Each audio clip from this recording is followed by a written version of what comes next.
Hello नमस्कार, मैं doctor Rajneesh Kumar आप सभी का एक बार फिर से हार्दिक स्वागत करता हूं। आज की वीडियो लेक्चर में हम बात करेंगे आचार्य रामचंद्र शुक्ल की दृष्टि में कवि बिहारी लाल।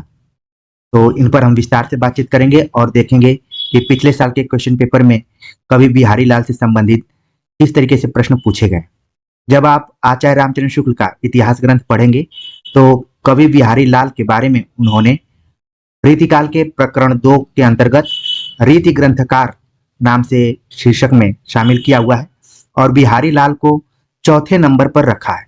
यानी कि इनसे पहले चिंतामणि, बेनी और जसवंत सिंह का नाम उन्होंने लिया है। तो ध्यान में रखिए, हो सकता है कि बदलते हुए पैटर्न में सवाल पूछ लिया जाए कि आचार्य रामचंद्र शुक्ल ने अपने इतिहास ग्रंथ में कवि बिहारी लाल को किस नंबर पर रखा है या फिर किस नंबर पर उनका जिक्र किया है। तो चौथे नंबर पर है, प्रकरण 2 के अंतर्गत है, रीति ग्रंथकार के रूप में है। वैसे हम किताबों में पढ़ते हैं कि बिहारी का संबंध रीति सिद्ध कवियों के अंतर्गत रखा गया है, जो कि आपने पढ़ा होगा किताबों में।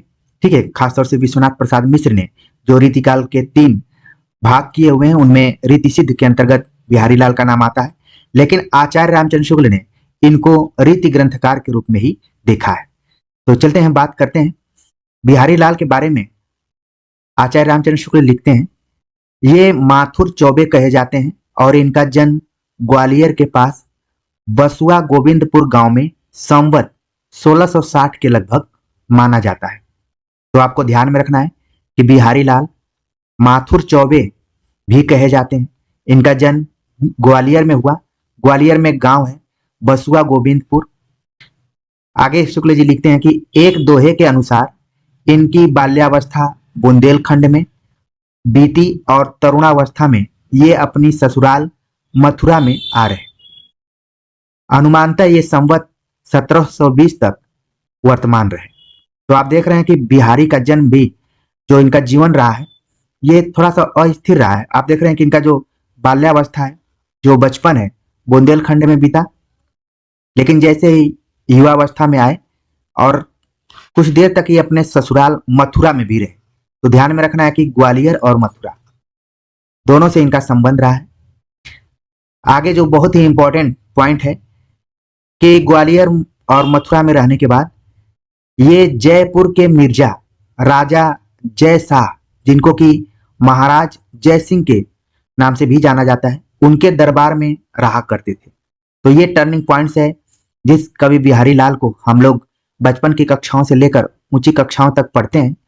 उनका ये कुछ जीवन से जुड़ा हुआ यहाँ पर तथ्य है।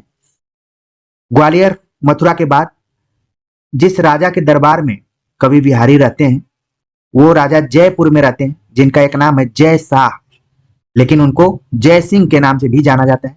उन्हीं के दरबार में रहते थे। आगे शुक्ल जी लिखते हैं कि कहा जाता है कि जिस समय वे कविश्वर जयपुर पहुंचे उस समय महाराज अपनी छोटी रानी के प्रेम में इतने लीन रहा करते थे कि राजकाज देखने के लिए महलों के बाहर निकलते ही न थे। इस पर सरदारों की सलाह से बिहारी ने यह दोहा किसी प्रकार महाराज के पास भीतर भिजवाया। नहीं पराग नहीं मधुर मधु नहीं विकास ही काल अली कली ही स्यों बधियों आगे कौन हवाल। एक तरीके से ये आप पंक्तियां देख रहे हैं कि पिछले पेपर्स में बहुत बार पूछी गई हैं और इसमें पूछा भी जाता है कि कौन सा अलंकार है। अनुक्ति अलंकार इसमें है।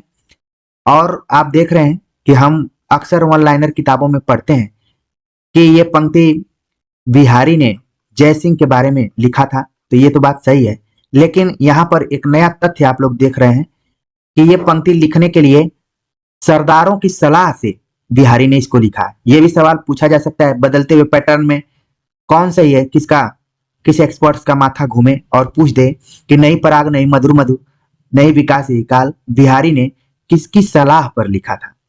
तो जो विद्यार्थी इस लेक्चर को गंभीरता से सुन रहे होंगे और नोट्स बना रहे होंगे, उनके लिए वो प्रश्न बहुत कठिन नहीं होगा। तो ध्यान में रखते जाइए और स्टोरी के रूप में चीजों को दिमाग में बैठाते जाइए। आगे शुक्ल जी लिखते हैं कि जैसे ही बिहारी ने इस दोहे को लिखा तो कहते हैं कि इस पर महाराज बाहर निकले और तभी से बिहारी का मान बहुत अधिक बढ़ गया। तो यहाँ पर आप देख रहे हैं कि उल्टा हो रहा है। वर्तमान समय में या फिर इस समय कुछ इस तरीके से लिख दिया जाए तो उस पर कार्यवाही भी हो सकती है, लेकिन यहाँ पर महाराज इससे बहुत प्रभावित होते हैं इस पंक्ति से, और बिहारी का वो सम्मान करना शुरू कर देते हैं। बिहारी का मान बहुत अधिक बढ़ गया। महाराज ने बिहारी को इस प्रकार के सरस दोहे बनाने की आज्ञा दी। और क्या हुआ कि जैसे ही पंक्तियां राजा जय सिंह सुनते हैं, इसके बाद बिहारी को आज्ञा देते हैं कि इसी तरीके की और सरस दोहे तुम बनाओ, बहुत अच्छा लिख रहे हो, इसी तरीके से लिखो। इस टाइप से उन्होंने बिहारी को प्रोत्साहित किया। अब क्या था, बिहारी दोहे बनाकर सुनाने लगे और प्रति दोहे पर एक अशर्फी मिलने लगी। उनको उनके एक एक दोहे पर एक एक अशर्फी मिलना शुरू हो गई सम्मान के तौर पर। इस प्रकार 700 दोहे बने जो संग्रहित होकर बिहारी सतसई के नाम से प्रसिद्ध हुए। यह भी आपके एग्जाम के दृष्टिकोण से बहुत ही इंपॉर्टेंट है। कई बार परीक्षाओं में पूछा जाता है कि बिहारी सतसई में कुल कितने दोहे शामिल हैं। तो यहाँ पर आप देख रहे हैं कि 700 दोहे की बात की जा रही है, लेकिन आपके सिलेबस में जगन्नाथ दास रत्नाकर की पुस्तक लगी हुई है बिहारी सतसई या बिहारी रत्नाकर नाम से, उसमें 713 दोहों की चर्चा की गई। तो उस पर जब हम बात करेंगे तो हम आपको बताएंगे कि कहां पर लिखा गया इस तरीके से। फिर भी आप ध्यान में रखिए कि 700 लेकर 713 दोहों की चर्चा की गई है। कुछ किताबों में 719 भी दिखाई पड़ता है। तो कुल मिलाकर यही है कि बिहारी ने बिहारी सतसई नाम से जो रचना लिखी उसमें 700 प्लस दोहे शामिल है और इकलौती इनकी यह रचना है। शुक्ल जी लिखते हैं कि श्रृंगार रस के ग्रंथों में जितनी ख्याति और जितना मान बिहारी सतसई का हुआ, उतना और किसी का नहीं। अगर आप सभी पिछले साल के क्वेश्चन पेपर को देखे होंगे, जो भी 10, 15, 20 साल के क्वेश्चन पेपर्स आपको प्रैक्टिस सेट में मिलते हैं, वहां पर यह कथन कहीं ना कहीं आपको जरूर दिखाई पड़ा होगा कि श्रृंगार रस के ग्रंथों में जितनी ख्याति और जितना मान बिहारी सतसई का हुआ, उतना और किसी का नहीं हुआ। किसका कथन है? तुरंत आपके दिमाग में आएगा कि आचार्य रामचंद्र शुक्ल का है। आगे वे लिखते हैं, इसका एक एक दोहा हिंदी साहित्य में एक एक रत्न माना जाता है। यह भी काफी इंपॉर्टेंट कोटेशन है, इसको आप भी ध्यान में रखिए कि ये किस रचना के संदर्भ में बात कही गई है। इसका एक एक दोहा हिंदी साहित्य में एक एक रत्न माना जाता है, वो है बिहारी सतसई। इसकी 50 टीकाएं रची गई। यह भी सवाल पूछा जाता है कि बिहारी सतसई पर कितनी टीकाएं लिखी गई हैं, या फिर कौन सी ऐसी रचना है जिस पर कि हिंदी साहित्य में अभी तक सबसे ज्यादा टीकाएं लिखी गई हैं, वो है बिहारी सतसई। इन टीकाओं में 4-5 टीकाएं तो बहुत प्रसिद्ध है। कृष्ण कवि की टीका जो कवित्वों में है, आपको ध्यान में रखना है। हरिप्रकाश टीका, लल्लूलाल की लाल चंद्रिका, सरदार कवि की टीका और सूरत मिश्र की टीका महत्वपूर्ण है। लिखी तो गई 50 के आसपास में, लेकिन आचार्य रामचंद्र शुक्ल ने जिन 4-5 टीकाओं की चर्चा करते हैं उनमें कृष्ण कवि, हरिप्रकाश कवि, लल्लूलाल की चर्चा करते हैं, सरदार कवि और सूरत मिश्र। तो इनको आप ध्यान में रखिए। और यहाँ पर कृष्ण कवि के बारे में स्पेशल बताया गया कि इन्होंने जो टीका लिखी है वो कवित्व में लिखी है। इसके बाद लल्लूलाल की जो टीका है बिहारी सतसई पर, उसका नाम है लाल चंद्रिका। तो इसको भी आप इंपॉर्टेंट करके नोट कर सकते हैं। बाकियों की टीका को अगर आप ध्यान में रखें तो अच्छी बात है। यहाँ पर जो भी तथ्य बताए जा रहे हैं उनको विशेष तौर पर ध्यान में रखें, तो आप कभी भी परीक्षा में गलत नहीं कर पाएंगे। आगे शुक्ल जी लिखते हैं कि इन टीकाओं के अतिरिक्त बिहारी के दोहों के भाव पल्लवित करने वाले छप्पय, कुंडलियां, सवैया आदि कई कवियों ने रचे हैं। पठान सुल्तान के कुंडलियां इन दोहों पर बहुत अच्छी हैं पर अधूरी। भारतेंदु हरिश्चंद्र ने कुछ और कुंडलियां रचकर पूर्ति करनी चाहिए थी। यानी कि आप देख रहे हैं कि बिहारी सतसई पर भारतेंदु हरिश्चंद्र ने भी कुंडलियां रचने का प्रयास किया था और उसको उन्होंने किया भी था। तो ध्यान में रखिए, हो सकता है कि परीक्षाओं में पूछ लिया जाए कि भारतेंदु हरिश्चंद्र ने किस रचना पर कुंडलियां बनाने का प्रयास किया था, तो वह है बिहारी सतसई। भारतेंदु हरिश्चंद्र के अतिरिक्त आप देख रहे हैं कि पंडित अंबिका दत्त व्यास ने अपने बिहारी बिहार में सब दोहों के भावों को पल्लवित करके रोला छंद लगाए। जहां आप देख रहे हैं कि भारतेंदु हरिश्चंद्र ने कुंडलियां छंद का प्रयोग किया, वहीं पंडित अंबिका दत्त व्यास ने बिहारी बिहार नाम से रचना की और उसको रोला छंद में उन्होंने प्रस्तुत करने का प्रयास किया है। कई बार ये परीक्षाओं में पूछा जा चुका है, इसको मोस्ट इंपॉर्टेंट करके आप अपने दिमाग में रखिए। इसके अतिरिक्त पंडित परमानंद ने श्रृंगार सप्तशती के नाम से दोहों का संस्कृत अनुवाद किया है।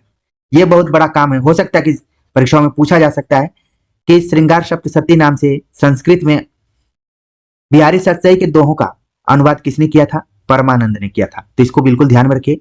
यहां तक कि उर्दू शेरों में भी एक अनुवाद थोड़े दिन हुए बुंदेलखंड के मुंशी देवी प्रसाद प्रीतम ने लिखा है। तो इसको भी आप ध्यान में रख सकते हैं कि बिहारी सतसई के दोहों को न सिर्फ संस्कृत में बल्कि उर्दू में भी अनुदित करने का प्रयास किया गया है। इस प्रकार बिहारी संबंधी एक अलग साहित्य ही खड़ा हो गया है। इतने से ही इस ग्रंथ की सर्वप्रियता का अनुमान हो सकता है, क्योंकि ये जब सर्वप्रिय है तभी अलग अलग तरीके से अलग अलग कवियों ने, रचनाकारों ने बिहारी सतसई को केंद्र में रखते हुए अनुवाद और दोहों का निर्माण करने का प्रयास किया है। आगे आचार्य रामचंद्र शुक्ल लिखते हैं, बिहारी का सबसे उत्तम और प्रामाणिक संस्करण बड़ी मार्मिक टीका के साथ थोड़े दिन हुए प्रसिद्ध साहित्य मर्मज्ञ और ब्रज भाषा के प्रधान आधुनिक कवि बाबू जगन्नाथ दास रत्नाकर ने निकाला है। कई बार परीक्षाओं में सीधे सीधे एक कोटेशन प्रश्न के तौर पर बना दिया जाता है और पूछा जाता है कि बिहारी सतसई पर लगभग 50 टीकाएं लिखी गई हैं, लेकिन सबसे उत्तम प्रामाणिक कौन सी टीका है? तो वह है बाबू जगन्नाथ दास रत्नाकर। जिस बिहारी सतसई पर टीका निकाली है वही है जिसका नाम है बिहारी रत्नाकर। ठीक है, तो इसको ध्यान में रखिए। और शुक्ल जी लिखते हैं कि जितने श्रम और जितनी सावधानी से यह संपादित हुआ है, आज तक हिंदी का और कोई ग्रंथ नहीं हुआ है। यानी कि जगन्नाथ दास रत्नाकर ने काफी मेहनत से बिहारी सतसई पर टीका लिखी है और संयोग से वो यूजीसी नेट के सिलेबस में भी लगा हुआ है, जिस पर कि हम समय आने पर बातचीत करेंगे। आगे लिखते हैं शुक्ल जी कि बिहारी ने इस सतसई के अतिरिक्त और कोई ग्रंथ नहीं लिखा। यही एक ग्रंथ उनकी इतनी बड़ी कीर्ति का आधार है। कई बार आपने देखा होगा, ये जो यहाँ पर वाक्य आप देख रहे हैं, इसी तरीके से पद्मावत में भी जब हम बातचीत कर रहे थे तो आचार्य रामचंद्र शुक्ल ने जायसी के कीर्ति के लिए पद्मावत रचना को बताया कि आधार है, और यहाँ पर बिहारी के संदर्भ में भी बता रहे हैं कि बिहारी ने इस सतसई के अतिरिक्त और कोई ग्रंथ नहीं लिखा है, इकलौता इनका ग्रंथ है। यह भी सवाल पूछा जाता है। और आगे लिखते हैं कि यही एक ग्रंथ उनकी इतनी बड़ी कीर्ति का आधार है। मान लीजिए इतना दूर एक कोटेशन पूछ लिया जाता है और ऑप्शन में पद्मावत भी हो गया, रामचरितमानस हो गया, या फिर बिहारी सतसई हो गया, ठीक है, सूर सागर हो गया, तो आप लोगों को तुरंत पकड़ लेना चाहिए कि यह बात बिहारी सतसई के बारे में आचार्य रामचंद्र शुक्ल कह रहे हैं कि यही एक ग्रंथ उनकी इतनी बड़ी कीर्ति का आधार है। यह बात साहित्य क्षेत्र के इस तथ्य की घोषणा कर रहा है कि किसी कवि का यश उसकी रचनाओं के परिमाण के हिसाब से नहीं होता, गुण के हिसाब से होता है। यह बहुत बड़ी बात यहाँ पर कही जा रही है। अगर परीक्षा के दृष्टिकोण से हम देखें तो आचार्य रामचंद्र शुक्ल ने लिखा कि किसी कवि का यश उसकी रचनाओं के परिमाण यानी संख्या के हिसाब से नहीं होता, बल्कि उसकी गुणवत्ता के हिसाब से होता है कि वो कितना इंपॉर्टेंट है। तो ये किस रचना के बारे में बात कही जा रही है? तो वो रचना है बिहारी सतसई। तो इसको बिल्कुल आप ध्यान में रखिए। और कथन किसका है? आचार्य रामचंद्र शुक्ल का है। आगे काफी इंपॉर्टेंट कथन आने वाले हैं। शुक्ल जी लिखते हैं, मुक्तक कविता में जो गुण होना चाहिए वह बिहारी के दोहों में अपने चरम उत्कर्ष को पहुंचा है, इसमें कोई संदेह नहीं है। इस कथन को भी ध्यान में रखिए। मुक्तक के बारे में उन्होंने कहा कि मुक्तक कविता में जो गुण होना चाहिए, जो उसकी विशेषता होनी चाहिए, वह बिहारी के दोहों में अपने चरम उत्कर्ष को पहुंचा है, प्राप्त हुआ है, इसमें कोई संदेह नहीं है। अब यहाँ पर जो कोटेशन दिया गया काफी इंपॉर्टेंट है। मुक्तक और प्रबंध दोनों में क्या खास समानता होती है, क्या अंतर होता है? क्योंकि जब आप इतिहास ग्रंथ पढ़ेंगे तो कई जगहों पर आप देखेंगे लिखा हुआ है ये मुक्तक काव्य है, कई जगहों पर लिखा रहेगा ये प्रबंध काव्य है। तो ये क्या है दोनों, इसको हम इस छोटे से कोटेशन में समझ सकते हैं। शुक्ल जी लिखते हैं, मुक्तक में प्रबंध के समान रस की धारा नहीं रहती, जिसमें कथा प्रसंग की परिस्थिति में आने को भूला हुआ पाठक मग्न हो जाता है और हृदय एक स्थायी प्रभाव ग्रहण करता है। इसमें तो रस के ऐसे छोटे पड़ते हैं जिनसे हृदय कालिका में थोड़ी देर के लिए खिल उठती है। यहाँ पर छींटे होना चाहिए था। ठीक है, तो आप यहाँ पर देख रहे हैं कि मुक्तक और प्रबंध में रस का स्थान बड़ा ही इंपॉर्टेंट होता है। इसके बाद कथा प्रसंग होती है, इसके बाद पाठक के हृदय पर दोनों का क्या प्रभाव पड़ता है। ठीक है, और इसमें लिखते हैं कि इसमें तो रस के ऐसे छींटे पड़ते हैं जिनसे हृदय कलिका में थोड़ी देर के लिए खिल उठती है। तो आप देख रहे हैं कि मुक्तक और प्रबंध दोनों को ध्यान में रखिए, और दोनों में अंतर क्या है अब यहाँ पर क्लियर होगा इस कथन के माध्यम से, जो कि पिछले क्वेश्चन पेपर्स में आप देखेंगे कि आया होगा। यदि प्रबंध काव्य एक विस्तृत वनस्थली है तो मुक्तक एक चुना हुआ गुलदस्ता है। यहाँ पर बड़ी बात कही गई, प्रबंध काव्य क्या है, विस्तृत वनस्थली है, तो मुक्तक काव्य क्या हुआ है, चुना हुआ गुलदस्ता है। यानी कि प्रबंध काव्य मुक्तक काव्य के अपेक्षा विस्तृत होता है, बड़ा होता है। ठीक है, और मुक्तक क्या है, छोटा है, और उसमें चुनिंदा चीजों को ही रखा जाता है, चुना हुआ गुलदस्ता है। आगे लिखते हैं, इसी से यह सभा समाजों के लिए अधिक उपयुक्त होता है। उसमें उत्तरोत्तर अनेक दृश्यों द्वारा संगठित पूर्ण जीवन या उसके किसी एक पूर्ण अंग का प्रदर्शन नहीं होता, बल्कि कोई एक रमणीय खंड दृश्य इस प्रकार सहसा सामने ला दिया जाता है कि पाठक या श्रोता कुछ क्षणों के लिए मंत्रमुग्ध सा हो जाता है। इसके लिए कवि को मनोरम वस्तुओं और व्यापारों का एक छोटा सा स्तवक कल्पित करके उन्हें अत्यंत संक्षिप्त और सशक्त भाषा में प्रदर्शित करना पड़ता है। तो आगे का जो कोटेशन है वो और इंपॉर्टेंट है। लिखते हैं कि जिस मुक्तक और प्रबंध की हम बातचीत कर रहे हैं उसमें जो सशक्त भाषा है उसका भी काफी इंपॉर्टेंट रोल रहता है। उसी को ध्यान में रखते हुए शुक्ल जी लिखते हैं कि अतः जिस कवि में कल्पना की समाहार शक्ति के साथ भाषा की समाहार शक्ति जितनी अधिक होगी उतने ही वह मुक्तक की रचना में सफल होगा। यह क्षमता बिहारी में पूर्ण रूप से वर्तमान थी। बहुत बड़ी बात यहाँ पर आचार्य रामचंद्र शुक्ल कह रहे हैं बिहारी के संदर्भ में कि अगर हम मुक्तक की बात करें तो जिस कवि में कल्पना की समाहार शक्ति के साथ साथ भाषा की समाहार शक्ति जितनी अधिक होगी उतने ही वह मुक्तक की रचना में सफल होगा। यह बात बिहारी में पूर्ण रूप से मौजूद थी, वर्तमान थी, विद्यमान थी। तो इस कोटेशन को बिल्कुल ध्यान में रखिए, बहुत बार पूछा जाता है। आगे लिखते हैं, इसी से वे दोहे ऐसे छोटे छंद में इतना रस भर सके। इनके दोहे क्या है, रस के छोटे छोटे छींटे हैं। ये कथन देखिए देखने में छोटा लग रहा है, लेकिन इसको ध्यान में रखना है कि ये किसके बारे में बात कही गई है। इनके दोहे क्या हैं, रस के छोटे छोटे छींटे हैं। ये किसके बारे में कही जा रही है बात, बिहारी के बारे में आचार्य रामचंद्र शुक्ल ने कहा। तो इसको बिल्कुल ध्यान में रखिए। इसके बाद वो कहते हैं, इसी से किसी ने कहा है। अब ये किसने कहा ये बात यहाँ पर कंफर्म नहीं है, लेकिन फिर भी हम लोग बार बार इस पंक्ति को याद करके रखते हैं। सत सैया के दोहरे ज्यों नावक के तीर, देखन में छोटे लगे बेधे सकल शरीर। और कई बार तो ये परीक्षाओं में भी पूछा जाता है कि इसमें नावक के तीर का क्या अर्थ है। आपने अगर पेपर देखा होगा तो जरूर इस प्रश्न को देखा होगा। मैं ये सब क्यों बता दे रहा हूं आपको तुरंत तुरंत, क्योंकि मैंने कई परीक्षाओं को दिया और देखा तो तुरंत मुझे याद आ जाता है कि किस पेपर में किस तरीके से प्रश्न पूछे गए थे और कहां से किस तरीके से प्रश्न बन सकते हैं। तो इसलिए बिल्कुल आप लोग निश्चिंत तरीके से इस चैनल से उसी तरीके से प्रेम करिए जिस तरीके से आप किसी मंदिर में जाते हैं परीक्षाओं से पहले और अपनी मन्नत मांगते हैं। तो यहाँ पर भी जो कुछ आप पढ़ रहे हैं बिना इस चैनल से जुड़े हुए अगर आप परीक्षा में जाते हैं तो आपके मन का एक कोना बार बार ये कहता रहेगा कि हमने अनुराज हिंदी एकेडमी को नहीं देखा। जो विद्यार्थी इस चैनल से परिचित हो गए हैं वो भली भांति इस चीज को समझ रहे हैं। बाकी अज्ञानता के लिए तो हम बहुत कुछ नहीं कर पाएंगे। जो इस चैनल के बारे में जानता ही नहीं है तो उससे मैं उम्मीद भी नहीं लगा सकता हूँ। लेकिन इसको उसी मंदिर के समान मानिए जहां से आपको लगता है कि आपकी मन्नत पूरी हो सकती है। तो आप देख रहे हैं यहाँ पर कि आचार्य रामचंद्र शुक्ल लिखते हैं कि इनके दोहे क्या हैं, रस के छोटे छोटे छींटे हैं। और कहा भी गया कि सत सैया के दोहरे ज्यों नावक के तीर, देखन में छोटे लगे भेदें सकल शरीर।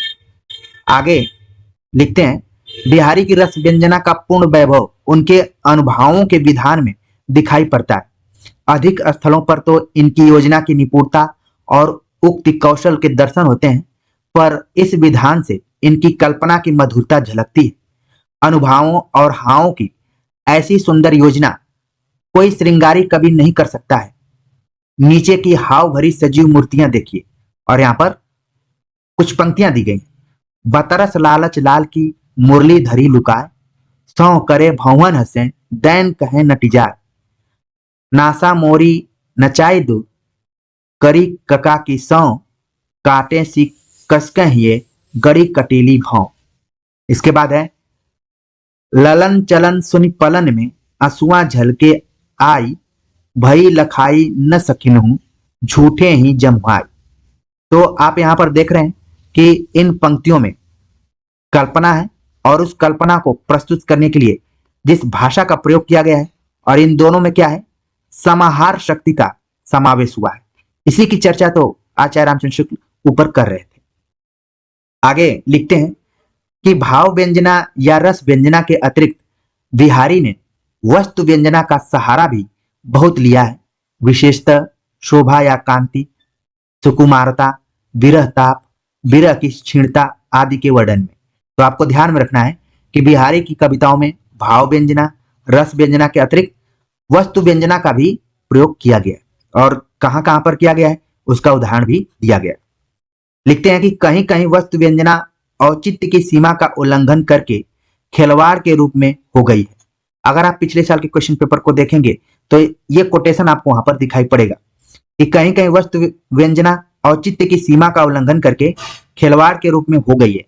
ये किसका कथन है? आचार्य रामचंद्र शुक्ल का, और बिहारी के संदर्भ में। और उदाहरण देते हैं कि कहां पर है कि पत्रा हित तिथि पाइये वा घर के चौपास, नित प्रति पुण्य रहे आनंद ओप उजास। इन पंक्तियों को आपने टेक्स्ट में भी पढ़ा होगा और इतिहास ग्रंथ को पढ़ते हुए, और पेपर में भी आपको ये देखने को मिली होगी। आगे है छाले परिबेक के डरन सकै न हाथ छुआए, झिझकत हिये गुलाब के झवा झवावत पाए, इत आवत चली उत जात चली छ सातक हाथ, चढ़ी हिंडोरे सिर है लगी उशासन साथ। ये भी पंक्ति काफी इंपॉर्टेंट है। इसके बाद है सीरे जतननी शिशिर ऋतु सही विरहन तनताप, बसबे को ग्रीष्म दिनन परयो परोसनी पाप, आड़े दे आले बसन जाड़े हूं की रात, साहस कह कह नेह बस सखी सबे ढिंग जात। शुक्ल जी लिखते हैं कि अनेक स्थानों पर इनके व्यंग्यार्थ को स्पष्ट करने के लिए बड़ी क्लिष्ट कल्पना अपेक्षित होती है। ऐसे स्थलों पर केवल रीत या रूढ़ ही पाठक की सहायता करती है और उसे पूरे प्रसंग का आक्षेप करना पड़ता है। ऐसे दोहे बिहारी में बहुत से हैं, पर यहाँ दो एक उदाहरण ही पर्याप्त होंगे। भीड़ परोसनी इव हवै गहे जु गहे सयान, तबै संदेशे कही कहो मुस्काहट मान, नए बिरह बढ़ती विथा खरी विकल जिय बाल, बिलखी देखी परोसिनियो हरसी हंसी तिहकार। तो आप देख रहे हैं कि यहाँ पर बिहारी ने व्यंग्यार्थ का प्रयोग करते हुए किस तरीके से अपनी पंक्तियों को गढ़ा है। आचार्य रामचंद्र शुक्ल लिखते हैं कि इन उदाहरणों से स्पष्ट है कि बिहारी का गागर में सागर भरने का जो गुण इतना प्रसिद्ध है, वह बहुत कुछ रूढ़ की स्थापना से ही संभव हुआ है। यदि नायिका भेद की प्रथा इतने जोर शोर से न चल गई होती तो बिहारी को इस प्रकार की पहेली बुझाने का साहस न होता। अलंकारों की योजना भी इस कवि ने बड़ी निपुणता से की है। किसी किसी दोहे में कई अलंकार उलझ पड़े हैं, पर उनके कारण कहीं भद्दापन नहीं आया है। जैसे उन्होंने उदाहरण दिया कि असंगत और विरोधाभास। अलंकार को लेकर कई बार पाठकों में कंफ्यूजन सा क्रिएट हो जाता है कि यहाँ पर असंगत अलंकार है या फिर विरोधाभास है।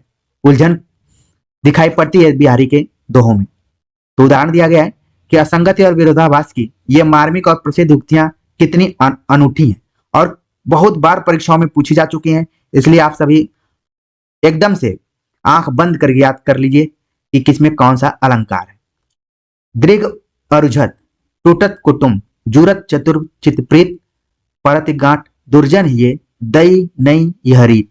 खूब परीक्षाओं में पूछा गया है। जो विद्यार्थी परीक्षाओं में बैठे होंगे, लगातार बैठे होंगे, वो तुरंत इन बातों को समझ पा रहे होंगे। तो असंगति अलंकार हो गया। इसके बाद है तंत्रीनाद कवित रस, अन बूढ़े बूढ़े तीरे अंग, जे बूढ़े सब सरस राग रति रंग। ये हो गया विरोधाभास। तो इनको दोनों अलंकारों को विशेष तौर पर ध्यान में रखिए। अगर परीक्षा में यहां से सीधे सीधे उठा लिया जाए तो आपका आंसर सही होना चाहिए।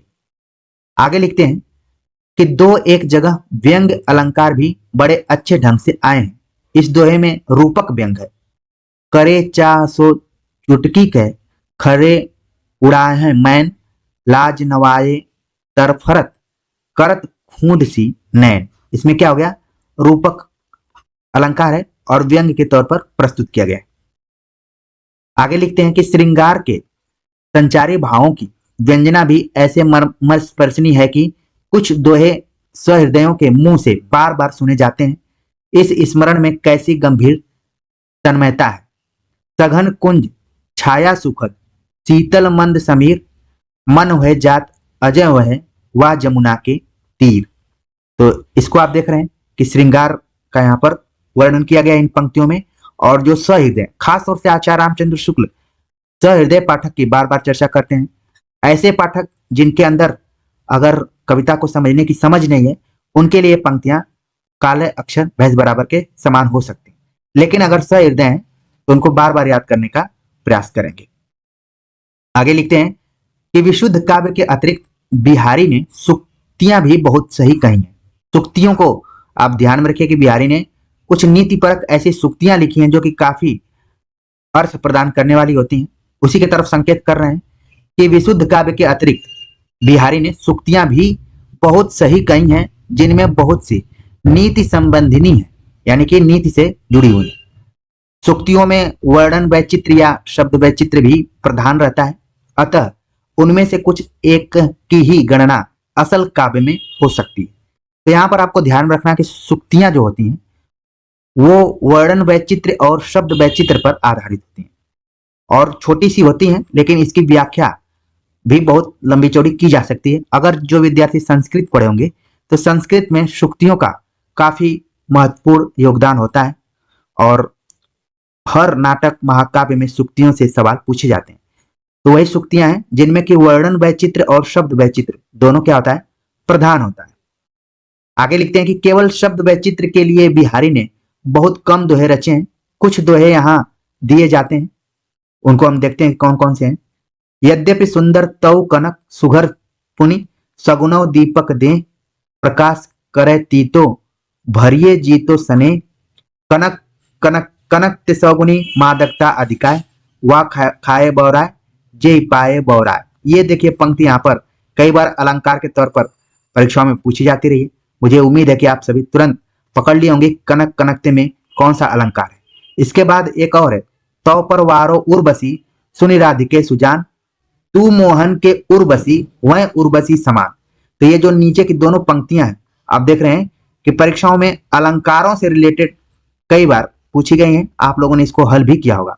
तो अगर जो विद्यार्थी यहां तक इस लेक्चर को सुन रहे हैं तो दोनों में बताएं कि कनक कनक में कौन सा अलंकार है और जिसमें उर्वशी शब्द आया हुआ है उसमें कौन सा अलंकार है।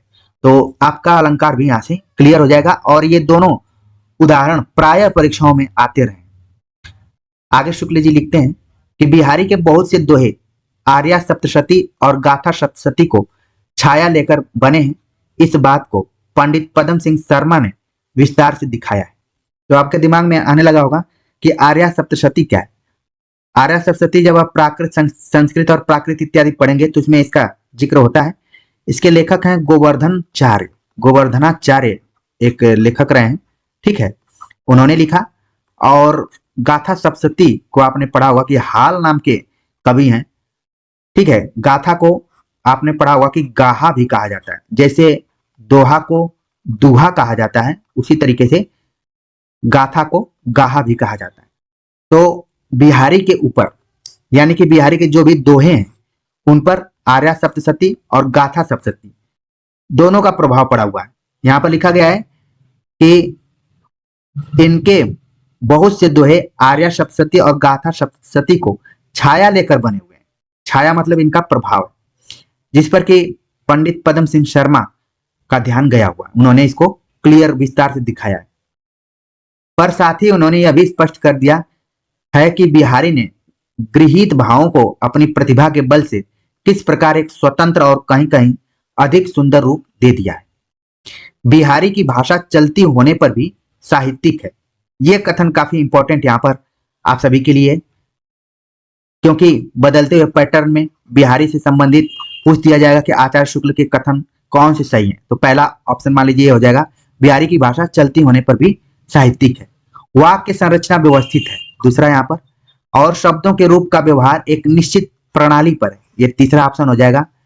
यह बात बहुत कम कवियों में पाई जाती है। यहाँ पर ध्यान रखना है कि बिहारी की भाषा चलती होने पर भी क्या है, साहित्यिक है। वाक्य रचना व्यवस्थित है, शब्दों के रूप का व्यवहार एक निश्चित प्रणाली पर है। जो ये तीनों विशेषताएं बताई गई हैं, ये बहुत कम कवियों में पाई जाती हैं, ऐसा आचार्य रामचंद्र शुक्ल का मानना है। तो इन तीनों पॉइंट्स को आप अपने कॉपी पर जरूर नोट कर लीजिए बिहारी के संदर्भ में। आगे एक और पॉइंट है कि ब्रज भाषा के कवियों में शब्दों को तोड़ मरोड़ कर विकृत करने की आदत बहुतों में पाई जाती है, ठीक है। लेकिन आप आगे देखेंगे कि जो चौथी विशेषता है कि तोड़ मरोड़ कर शब्दों को प्रयोग किया जाता है, ये बिहारी में नहीं है। किसमें है आगे बता रहे हो। भूषण और देव ने शब्दों का बहुत अंग भंग किया है और कहीं कहीं गढ़ंत शब्दों का व्यवहार किया है। तो यहां पर मान लीजिए एक कोटेशन आ जाता है कि भूषण और देव ने शब्दों का बहुत अंग भंग किया है, किसका कथन है। तो जो भी विद्यार्थी यहाँ पर इस लेक्चर को सुन रहे होंगे तुरंत बता देंगे कि आचार्य रामचंद्र शुक्ल का। देखिए ये बात हम जब बिहारी को पढ़ रहे हैं तो उस संदर्भ में बताई गई है। मान लीजिए हो सकता है जब आप भूषण और देव को पढ़ें तो ये कथन वहां पर नहीं दिखे, तो आप इसको नहीं पकड़ पाएंगे। लेकिन आपको ध्यान में रखना है कि बिहारी की चर्चा करते हुए आचार्य रामचंद्र शुक्ल ने भूषण और देव के बारे में एक बहुत बड़ा बयान दिया। अगर मैं मीडिया के शब्दावली में कहूं तो उन्होंने कहा कि भूषण और देव ने शब्दों का बहुत अंग भंग किया, यानी खिलवाड़ किया, एक तरीके से तोड़ मरोड़ किया उनके साथ। बिहारी की भाषा इस दोष से बहुत कुछ मुक्त है। और उन्होंने कहा कि जैसा भूषण और देव ने लिखा वैसा बिहारी ने नहीं लिखा है, बल्कि वो कम है, बहुत ज्यादा नहीं। तो इन चारों पॉइंट्स को तो बिल्कुल ध्यान में रखिए, क्योंकि बदलते हुए पैटर्न में इसी तरीके से सवाल पूछे जा रहे हैं। आगे वे लिखते हैं कि दो एक स्थल पर ही स्मर के लिए समर ककय ऐसे कुछ विकृत रूप मिलेंगे जो यह भी नहीं जानते कि क्रांति को संक्रमण भी कहते हैं। अच्छ साप के अर्थ में संस्कृत शब्द है, रोज रुलाई के अर्थ में आगरे के आसपास बोला जाता है और कबीर जैसी आदि द्वारा बराबर व्यवहृत हुआ है। सोनजाई शब्द स्वर्ण जाति से निकला है। जूही से कोई मतलब नहीं, संस्कृत में वारी और वार दोनों शब्द हैं और वार्ध का अर्थ भी बादल है। मिलान या पड़ाव या मुकाम के अर्थ में पुरानी कविता में भरा पड़ा है। तो यहाँ पर कुछ शब्द हैं जिनको कि आपको विशेष तौर पर ध्यान में रखना है। सोनजाई शब्द का अर्थ है स्वर्ण जाति, ठीक है। यहाँ पर वार्ध शब्द का प्रयोग उन्होंने बताया कि बादल के अर्थ में है। तो बता रहे हैं कि लगातार ये शब्दों के साथ जो रीतिकालीन कवि हैं किस तरीके से तोड़ मरोड़ या फिर इनका व्यवहार करते हैं।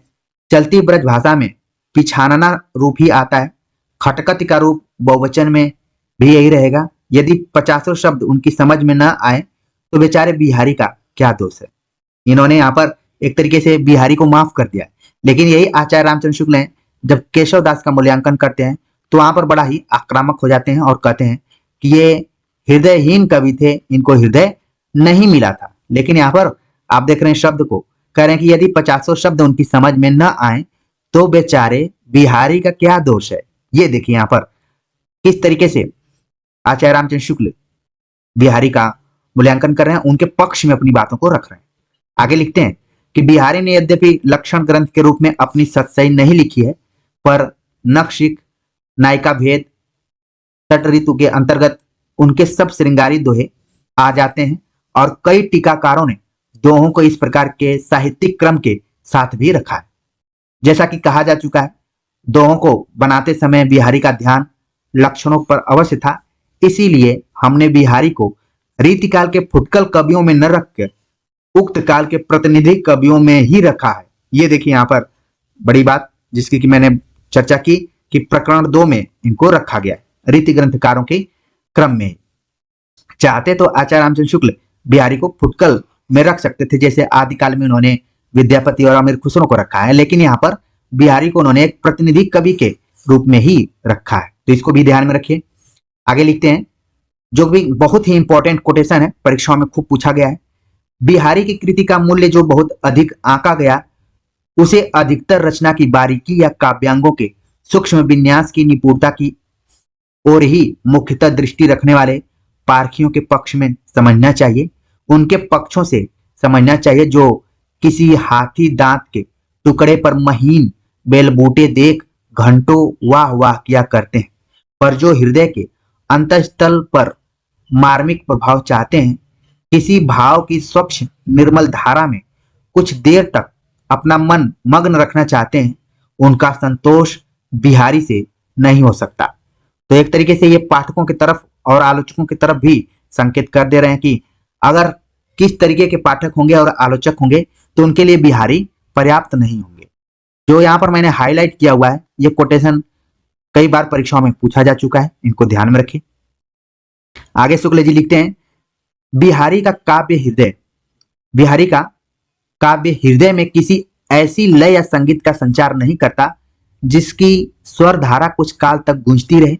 यदि घुले हुए भावों का आभ्यंतर प्रवाह बिहारी में होता तो वे एक एक दोहे पर ही संतोष न करते। मार्मिक प्रभाव का विकार करें तो देव और पद्माकर के कवित्व सवयों का सा गुजनेवा प्रभाव बिहारी के दोहों का नहीं पड़ता। तो यहाँ पर देव और पद्माकर दोनों की तुलना भी इन्होंने की है कि जिस प्रकार से उनके कवित्व सवैयों का प्रभाव पाठकों पर पड़ता है, उस तरीके से बिहारी के दोहों का नहीं पड़ता। आगे लिखते हैं कि दूसरी बात यह कि भावों का बहुत उत्कृष्ट और उदात्त स्वरूप बिहारी में नहीं मिलता। कविता उनकी श्रृंगारी है, पर प्रेम की उच्च भूमि पर नहीं पहुंचती, नीचे ही रह जाती है।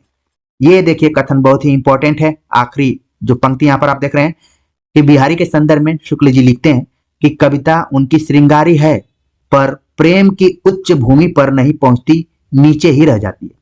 आचार्य रामचंद्र शुक्ल का कथन बिहारी के संदर्भ में। तो उम्मीद है कि जो हमारा प्रयास था कि आचार्य रामचंद्र शुक्ल की दृष्टि में बिहारी कैसे हैं, उनका मूल्यांकन बिहारी ने आचार्य रामचंद्र शुक्ल ने किस तरीके से किया है, वो सभी चीजें आपको समझ में आ गई होंगी। वो महत्वपूर्ण तथ्य और पॉइंट्स भी समझ में आ गए होंगे जो परीक्षाओं के दृष्टिकोण से बहुत महत्वपूर्ण है। और आपने इससे पहले भी आचार्य रामचंद्र शुक्ल का इतिहास ग्रंथ पढ़ते हुए बिहारी को पढ़ा होगा, लेकिन यहाँ पर बहुत सारी चीजें हो सकती हैं कि क्लियर भी हुई होंगी। और यही अंतर होता है जब आप टीचर्स के साथ पढ़ते हैं, शिक्षक के साथ पढ़ते हैं, तो आपका मन और मस्तिष्क दोनों क्या विस्तृत होता है। तो इसी प्रयास में लगातार मैं आप सभी के साथ जुड़ा हुआ हूँ। कमेंट्स कर जरूर बताइएगा कि आज का ये लेक्चर आप सभी को कैसा लगा। मिलते हैं एक नए टॉपिक के साथ, तब तक के लिए नमस्कार।